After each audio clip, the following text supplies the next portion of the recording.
Assalamualaikum warahmatullahi wabarakatuh. Alhamdulillahilladzi hadana lihada wa ma kunna linahtadiya laula an hadanallah.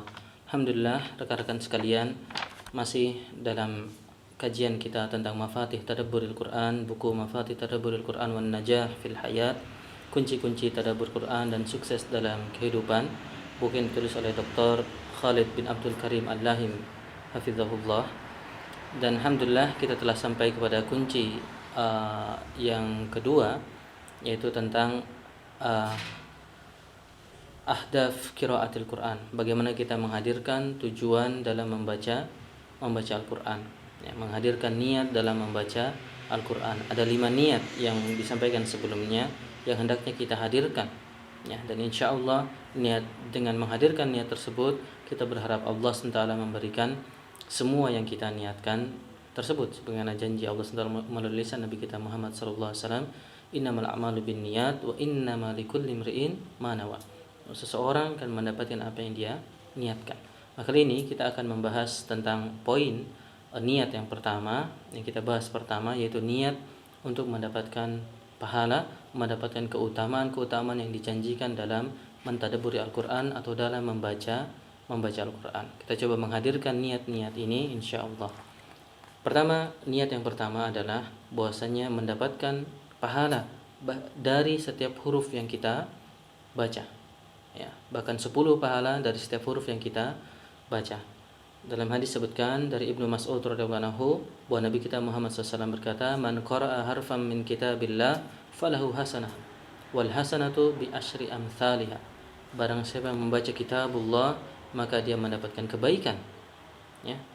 Setiap hurufnya dia mendapatkan kebaikan, dan kebaikan tersebut dilipatkan 10 kali, ya. Dan Nabi kita SAW mengatakan, la aqulu alif lam mim harf, dan Nabi kita mendetailkan bahwasanya alif lam mim itu tidak satu huruf, tetapi alif adalah satu huruf sendiri, lam satu huruf sendiri, dan mim satu huruf sendiri. Jadi setiap hurufnya betul-betul huruf alif lam mim, ya, sebagai huruf yang terpisah. Jadi alif lam mim sudah ada 30 kebaikan insyaallah, ya. Hadis ini rawahu Tirmidzi, diriwayatkan oleh Imam Tirmidzi, dan Imam Tirmidzi mengatakan hadisnya hadis hasan sahih. Jadi ini niat pertama, mendapatkan kebaikan dari apa yang kita baca. Dari setiap huruf yang kita baca. Poin kedua, bahwasanya kita ingin dengan membaca Al-Qur'an ini adalah pengikat kita dengan Allah SWT, mendekatkan hubungan kita dengan Allah Subhanahu wa taala, karena Al-Qur'an adalah tali Allah Subhanahu wa taala.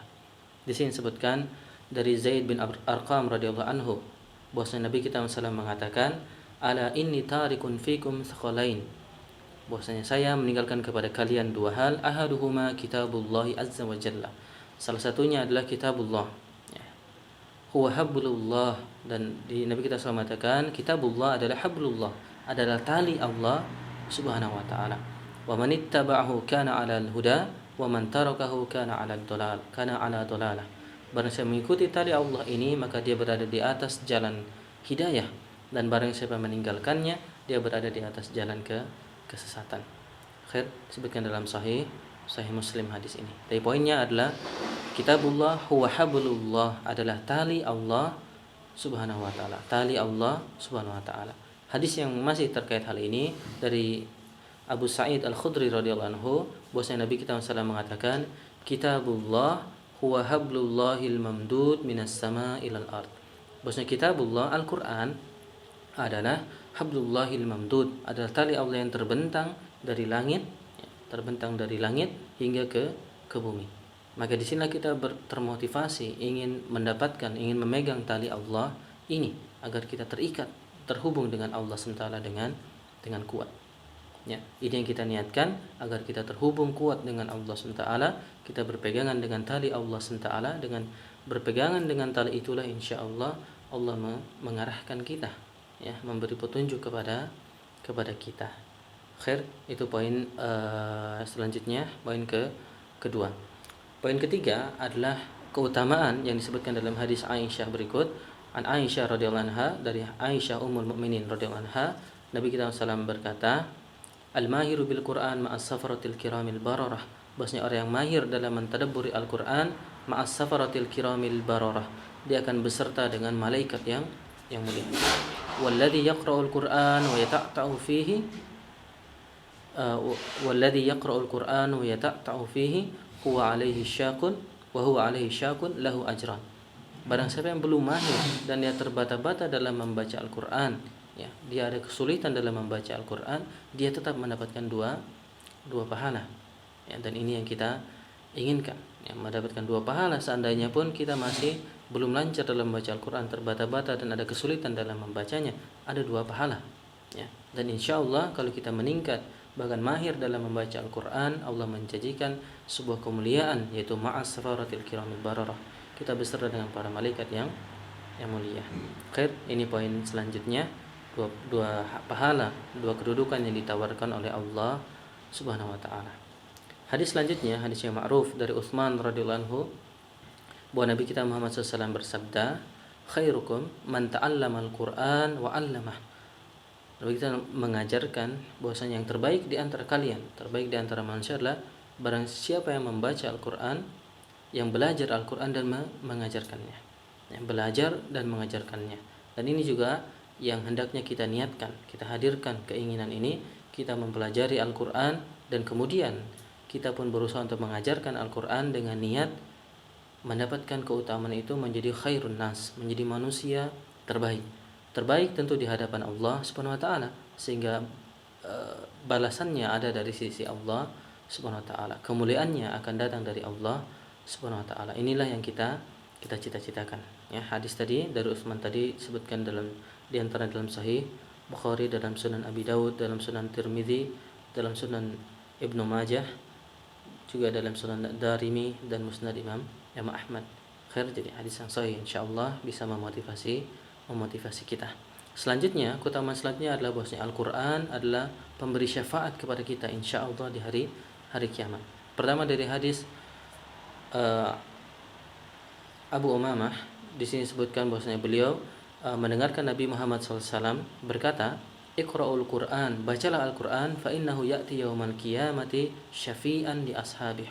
Karena Al-Qur'an akan datang di hari kiamat sebagai syafi'an, sebagai pemberi syafaat, sebagai pembela kepada orang-orang yang menjadi ahlul Qur'an, orang-orang yang membaca, mendekatkan diri dengan Al-Qur'an, berinteraksi dengan Al-Qur'an, menjadi syafaat. Ya. Lebih jelas dalam hadis lainnya dari An Abdullah ibn Amr, dari Abdullah bin Umar radhiyallahu anhuma, bahwasanya Nabi kita Muhammad SAW mengatakan, Abdullah bin Umar radhiyallahu anhuma, bahwa Nabi Muhammad SAW mengatakan, menurut Abdullah bin Umar radhiyallahu anhuma, as-siyam wal Qur'an yashfa'ani lil 'abdi yaumal qiyamah. Bahwasanya as-siyam, saum, dan Quran akan memberi syafaat, akan membela seorang hamba pada hari kiamat. Yaqulus siyam, dan saum, pembelaan saum pada hari kiamat, saum akan membela ay rabb mana'tuhu at-ta'am wa syahwat bin nahar fasyafa'ani fi. Wahai Rabb, saum mengatakan, wahai Rabb, saya telah mencegah orang ini, hamba ini, dari makan dan juga dari syahwatnya di siang hari, maka aku membelanya. Dan jadikanlah aku sebagai syafi', pemberi syafaat bagi hamba tersebut. Inilah pembelaannya. Dan yang kita tekankan, wa yaqulul Qur'an, khususnya dalam kajian ini, Quran mengatakan, mana'tuhun nauma bil-laili fasyafa'ani fihi. Ya, Al-Quran mengatakannya, saya telah mencegah orang ini dari tidur di malam hari, ya, atau mengakhirkan tidurnya karena Al-Quran, karena berinteraksi dengan Al-Quran, membaca dan berinteraksi dengan Al-Quran. Kemudian Al-Quran mengatakan, fasyafa'ani fihi, maka jadikanlah aku pemberi syafaat bagi hamba ini. Ini poin yang perlu kita tekankan. Al-Quran memberi syafaat.